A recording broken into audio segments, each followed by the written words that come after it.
트렌드 2023 예수 그리스도라는 제목으로 오늘 말씀을 나누고자 합니다. 트렌드라는 말이 유행입니다. 바다의 조류를 뜻하는 프랑스어 트렌트에서 유래된 말입니다. 마치 바다의 조류처럼 어떤 방향으로 쏠림이 있다는 거죠.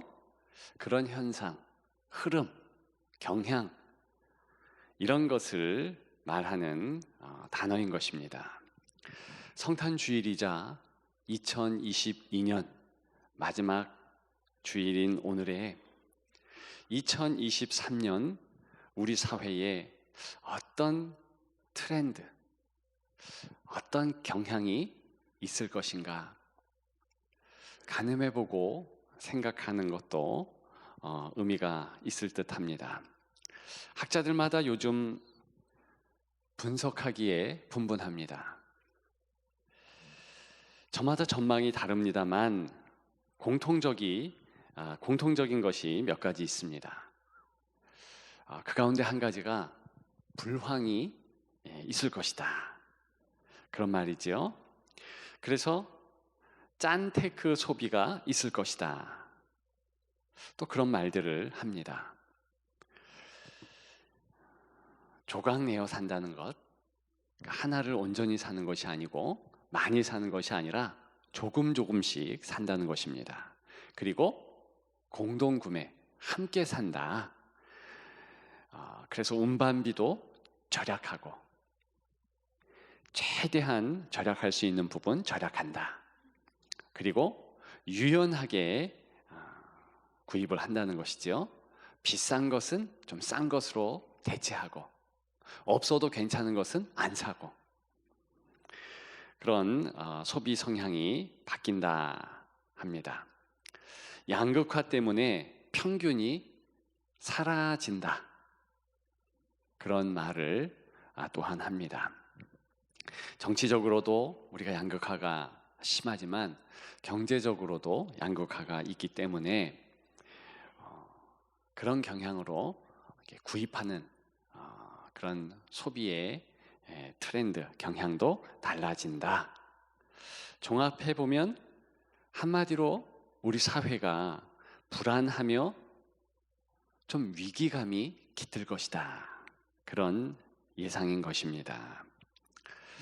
이런 시대에 특별히 내년에는 우리 신앙의 경향과 추세는 어떠해야 하겠습니까? 또 어떠할 것으로 예측하십니까? 저는 일거양득의 신앙이 대세가 될 것이다. 그렇게 전망합니다. 하나를 잡으면 두 개가 득이 되고 감사가 넘치고 한다는 그런 뜻에서 일거양득의 신앙이라 말씀드리는 것입니다.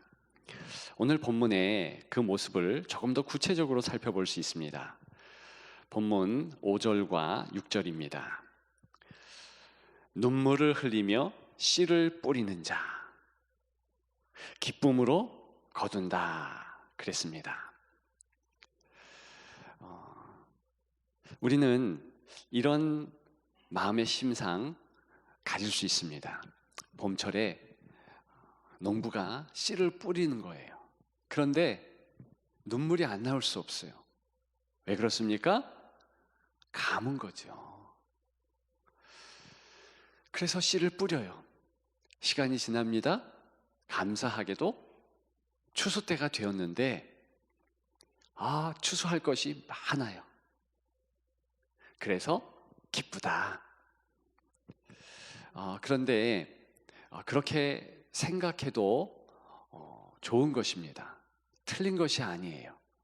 그러나 한 가지 우리 성경에서 강조하는 그 뉘앙스, 느낌을 놓칠 수도 있겠다. 본 뜻은 이러한 것도 담고 있습니다. 즉 슬프고 어려워요. 씨를 뿌립니다. 그런데 금방 즉시로 기쁨의 단을 얻는다는 것이죠. 왜 그렇게 해석돼야 되는가? 지금 뿌리는 시기와 거두는 시기에 대한 시제가 같아요. 그래서 그렇게 해석할 수 있으며 그 해석이 더 타당하다는 것을 6절을 통해서 알 수 있습니다. 이제 6절에 보면 5절의 내용이 조금 더 구체적으로 나오고 있습니다. 울며 씨를 뿌리러 나가는 자는 반드시 기쁨으로 그 곡식단을 가지고 돌아오리라. 근데 우리말에는 기쁨으로 그 곡식단을 가지고 돌아오리라. 그 기쁨으로 이것을 그저 부사어로 그렇게 표현을 했는데 사실은 목적어로도 볼 수 있습니다. 그리고 히브리어 직역 성경 타나카라든가 많은 영어 성경들은 목적어로 그렇게 번역을 합니다. 그럼 어떻게 될까요? 기쁨을 거둔다. 그런 이후에 또 그 기쁨을 가지고 곡식단도 거두게 된다. 다시 얘기해서 두 가지의 모습을 살필 수 있습니다. 즉시로 기쁨의 단을 얻고 그 다음에 곡식단을 얻는다는 것입니다. 따라서 일거양득, 지금 슬픔을 얻고 그 다음 기쁨을 얻는다. 이 두 가지가 함께 한다는 거예요. 우리가 슬픔에 대하여서, 특별히 눈물을 흘리며 씨를 뿌림에 대하여서, 또 6절에 울며 씨를 뿌리는 것에 대하여서 우리는 선입견을 가지고 있습니다. 눈물, 슬픔, 나쁘지, 부정적인 것이지. 그러나 성경은 그렇지 않을 수도 있다는 가능성을 제시합니다. 특별히 오늘 본문은 더욱 그래요. 왜 여기서 슬픔을 말합니까? 이것은요, 말 그대로 하나님 앞에서 흘리는 눈물입니다. 슬픔이에요. 근데 그것은요, 자신의 죄를 발견한 거예요. 그래서 회개의 눈물을 흘리는 것이지요. 하나님 앞에서 낮아지고, 이야, 내가 이렇게 죄인이구나. 내가 이렇게 연약한 존재일 뿐이구나. 그래서 피조물인 자신에 대해서 직면하는 것입니다.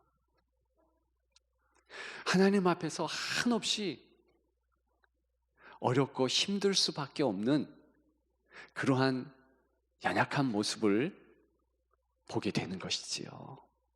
회개하는 것이지요. 그것을 오늘 본문은 이렇게 말하고 있습니다. 긍정적인 깨어짐 아니겠습니까? 슬픔도 종류가 없지 않습니다. 진짜 망할 슬픔이 있고요, 기쁨을 유발할 수 있는 슬픔 또한 있다는 것입니다. 오늘 본문은 말 그대로 기쁨을 가져올 수 있는 슬픔이에요. 곧 기쁨으로 병쾌하는 슬픔입니다. 그렇다면 오늘 본문의 이 기쁨의 모습은 어떨까요?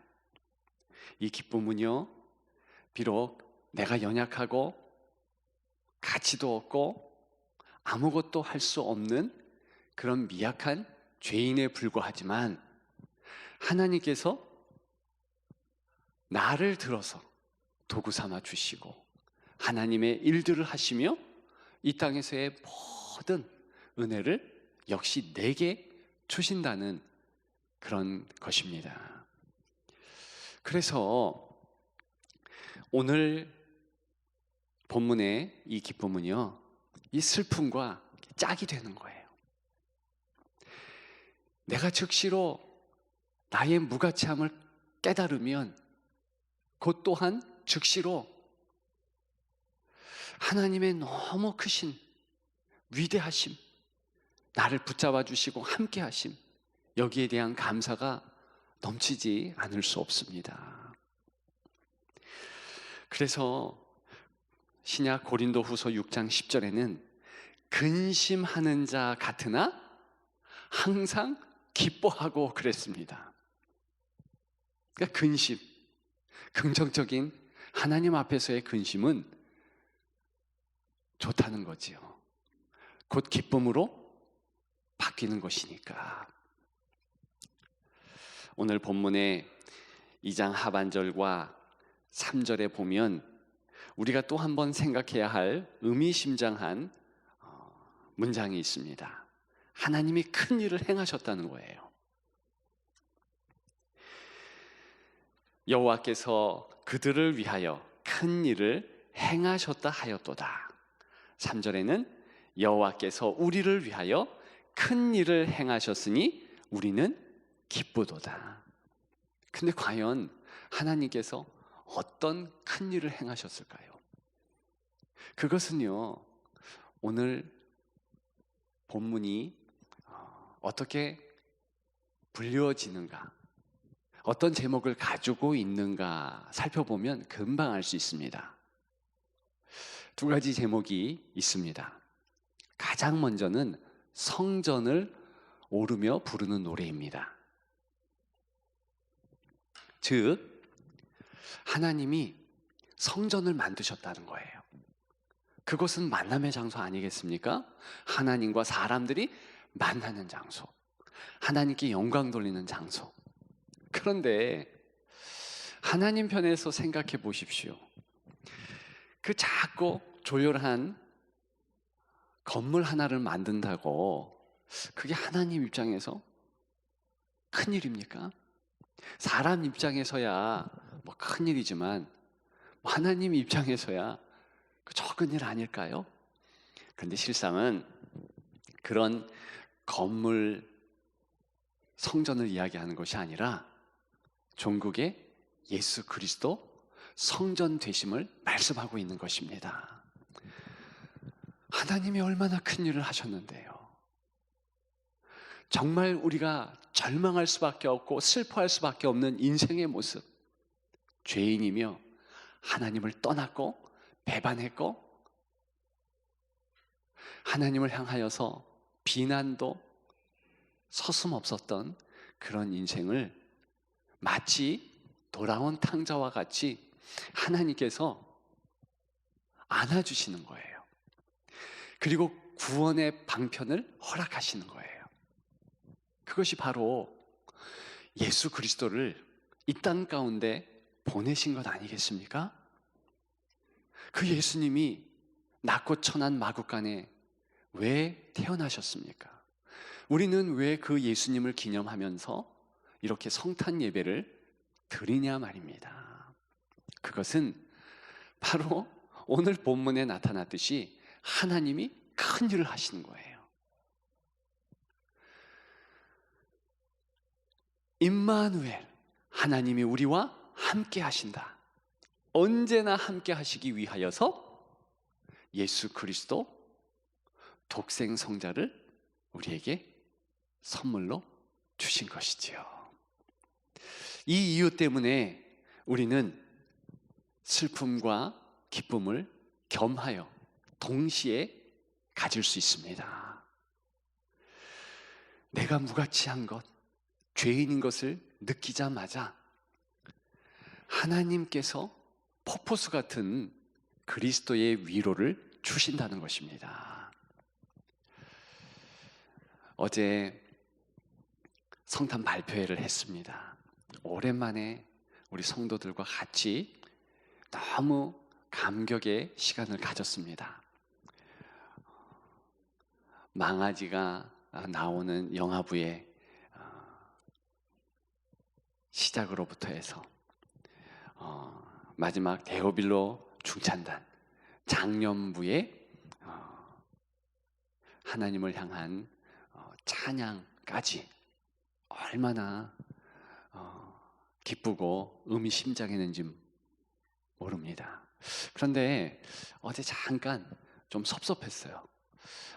우리 원로 목사님이 해외에 계시니까 우리 시니어부가 안 나오셨나? 추워서 못 오셨나? 굉장히 시니어부가 특송을 잘 하시고 그러시는데 어제는 못 하셨어요. 다음에는 같이 하면 좋겠다, 그런 생각을 했습니다. 여하간에 이 성탄의 기쁨을 나누었는데요, 첫 성탄절 그때에는 누가 예수님을 경배하기 위해서 갔습니까? 제일 많은 수는 목자들이잖아요. 그런데 목자들에 대한 평가는요, 당시에 아주 인색했습니다.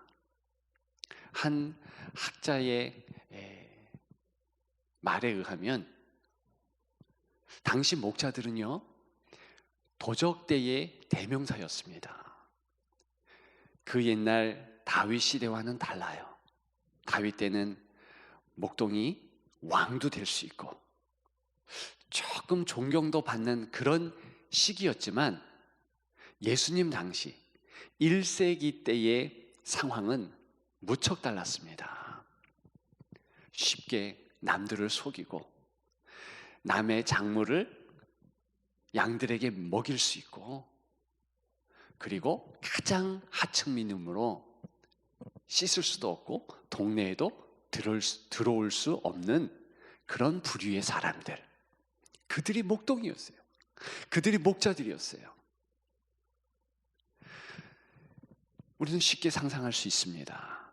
이 목동들이요, 이 목자들이 하루 종일 고된 노동에 시달린 이후에 겨우 밤에 이 양들이 잠자는 때를 틈을 타서 자신들이 모여서 삼삼오오 이제 위로도 하고 이야기도 하고 약간의 먹을 것도 나누면서 고단한 하루에 대하여서 서로를 달래는 그런 시간이었을 것입니다. 그런데 갑자기 환한 빛, 그 빛 가운데 천사가 나타난 거예요. 우리가 주목할 놀라운 점은요, 바로 그때 그 빛과 천사들을 보고 목자들은요, 두려웠다는 것입니다. 떨었다는 거예요. 도대체 이게 무슨 상황인가? 곧 알게 되죠. 천사가 나타났다. 하나님의 사자가 나타나고 하나님의 영광이 땅 가운데 있는 그런 낮고 천한 목동들에게 나타났다는 것입니다. 오늘 본문과 연결하자면 바로 그들이 갖고 있는 첫 두려움, 그것이 슬픔인 거예요. 애통인 거예요. 내가 이제 죽었구나. 하나님의 사자와 하나님의 영광을 내가 목도했다. 어찌 보면 그냥 바로 다 쓰러져 죽을 수도 있다, 그런 마음을 가졌다는 것입니다. 근데 살아요. 그 이후에 천사들이 하늘에 있는 영광, 땅에는 기뻐하심을 입은 자들 중에 평화로다 하면서 구주가 탄생함을 말씀을 합니다. 그 말을 듣고 이 목동들은 눈이 동그래졌겠죠. 그리고 천사들은 사라집니다. 그들이 빨리 가서 경배하라 이런 명령 안 했습니다. 전혀 그런 말조차도 하지 않았어요. 그런데 그들이 여전히 자기들의 신세는 처량하고 몸은 피곤하고 마음은 어렵고 했는데도 불구하고 서로 동의를 한 거예요. 우리가 지금 빨리 예수 그리스도, 구유에 난 아기를 찾아가자. 이렇게 찾아갔습니다. 그리고서는 곧 그리스도를 통하여서 기쁨을 얻게 됩니다. 그것이 누가복음 2장의 말씀이에요. 자, 이들이 두려웠던 그 순간부터 예수님을 만나서, 그 아기 예수님을 만나서 기쁨을 찾기까지 얼만큼의 인터벌, 시간 간격이 있었을까요? 1시간쯤? 2시간쯤? 제가 볼 때는 길어봤자 1시간이 아닐까. 제가 말씀드리고 싶은 내용이 또한 여기 있습니다. 이들이 샘플이에요.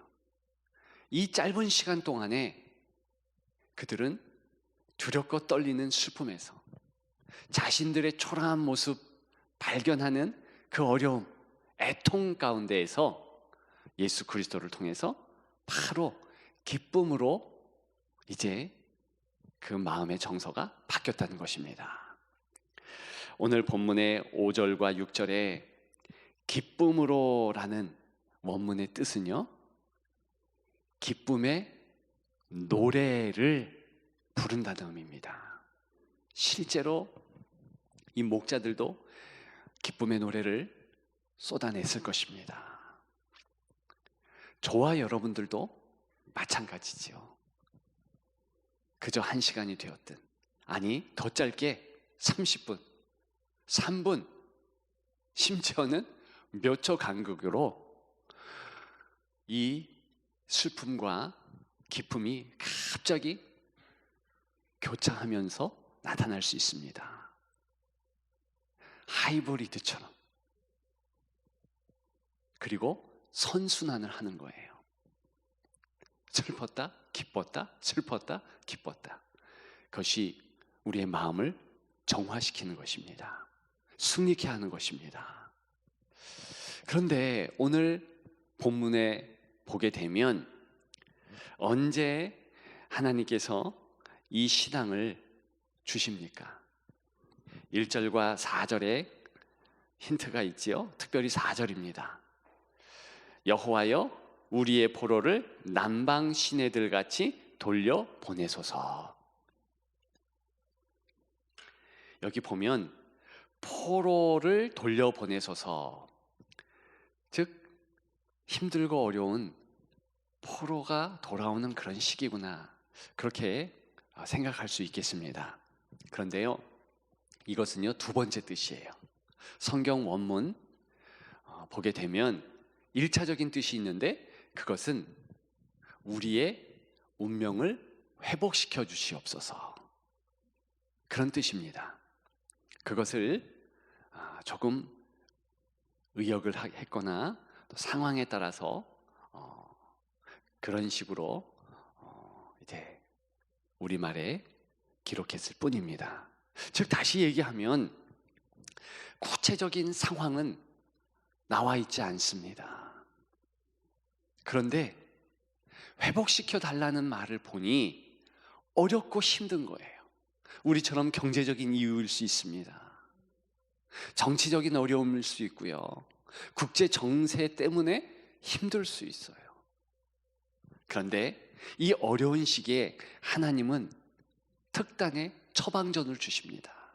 그것이 바로 일거양득의 신앙, 슬픔, 기쁨 함께 붙잡을 수 있는 그런 신앙 말입니다.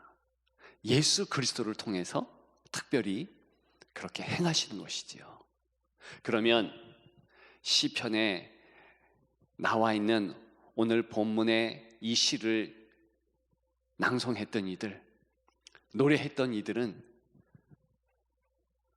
다시 그들이 정상적인 생활을 할 수 있는 기쁨, 감격, 즐거움으로 돌아왔을까요? 네, 맞습니다. 돌아옵니다. 그것이 바로 시편 126편에 담겨 있는 기본 정서, 기본 배경, 기본의 결론입니다. 우리 시대에도 여전히 하나님은 함께 하십니다. 그리고 처방전을 내밀어 주세요. 우리가 하나님 앞에서 슬퍼하고 기뻐하고 이것을 같이 붙잡을 때 우리는 승리할 수 있는 것입니다.